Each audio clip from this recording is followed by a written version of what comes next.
जब वो दानियल शेरों की मान में फेंक दिया गया, 4 बातें हुई। कितनी बातें हुई? पहली बात, दानियल को शेर की मान में फेंका गया और पत्थर लगा दिया गया, टोटल बंद कर दिया गया, पूरा अंधेरा कर दिया गया। दूसरी बात क्या हो रही थी? उसी समय उसी रात को राजा पूरी रात नहीं सोया, सारा सुख विलास, सारा भोजन जो भी वो खाता था उसने परे कर दिया। कह रहे मेरे कमरे से निकल जाओ, आज रात मेरा मन शोकित है, क्योंकि दानियल जो परमेश्वर के सामने खड़ा था उसको गलती से जलन के कारण जो लोगों ने करी, बेकसूर बंदे को शेरों के सामने फेंक दिया गया। राजा पूरी रात नहीं सोया, उसका मन बेचैन था। तीसरी बात क्या हो रही थी कि जिन लोगों ने 3-4 बंदे उसको पकड़ाया था वो पूरी रात जश्न मना रहे थे कि अब दानियल शेरों की मान में चला गया है, अब वो कभी वापस नहीं आएगा। जो कुर्सी ऊंची दानियल के पास थी, वो कुर्सी, वो पदवी अब हमें मिल। कल सुबह होते ही अनाउंसमेंट हो जाएगी कि इन तीनों बंदों को कुर्सी पे बिठा दो जिसके ऊपर दानियल बैठा था, क्योंकि दानियल ऊंची कुर्सी पे बैठा था। वो अपना पार्टी कर रहे थे उस रात। तीसरी चौथी चीज क्या हुई?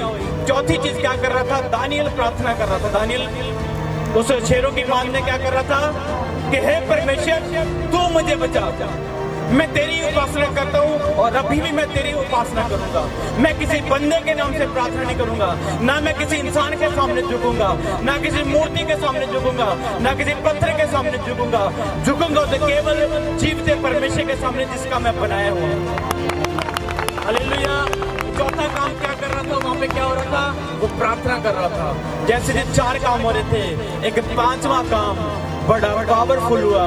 जैसे उसकी प्रार्थना स्वर्ग तक पहुंची, स्वर्ग से स्वर्ग दूत आए और गुफा में एंटर हो गए, उस मांद में एंटर हो गए। जो शेर दानियल को खाने पड़ते, उन स्वर्ग दूतों ने शेरों का मुंह बंद कर दिया। अरे बोला हालेलुया। शेर किसको छोड़ देगा? शेर खा जाएगा अगर आपके सामने आ जाएगा, लेकिन दानियल को छोड़ दिया। पता है क्यों? हालेलुया। उसकी प्रार्थनाओं के कारण, उसकी विश्वास योग्यता के कारण, परमेश्वर ही को परमेश्वर के बिना किसी दूसरे को परमेश्वर ना बोलने के कारण परमेश्वर ने क्या किया? शेरों का मुंह भी बंद कर दिया। सारे बोलो हालेलुया। इससे बड़ा चमत्कार कौन सा हो सकता है? इससे बड़ा मिरेकल कौन हो सकता है? वो शेर सपने में नहीं थे, वो शेर नकली नहीं थे, वो शेर असली थे। जैसे मैं जहाँ पे खड़ा हूँ और मेरे चारों तरफ शेर आते हैं, क्या होगा? खत्म हो जाएगा। हालेलुया। लेकिन अगर परमेश्वर के बंदे हैं, अगर वो शेर आपको मारने के लिए भेजेंगे कि आप परमेश्वर की आराधना करते हैं, हालेलुया।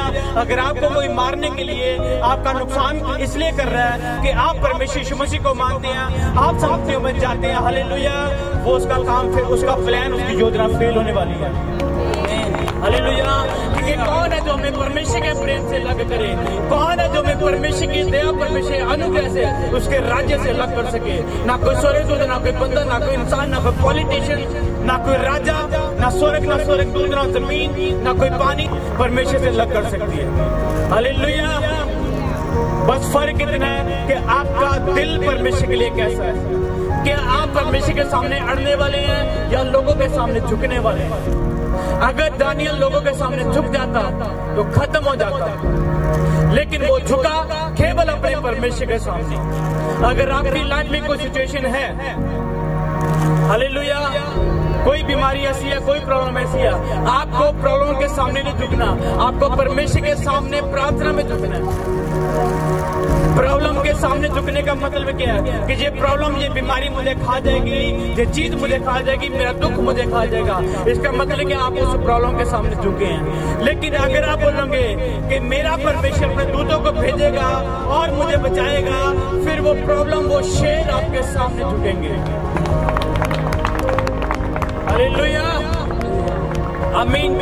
इसलिए हमें अपने अंदर दानियल जैसी प्रार्थना रखनी है, दानियल जैसा जिगरा रखना है, दानियल जैसी हमें अपने अंदर अकड़ रखनी है परमेश्वर के लिए।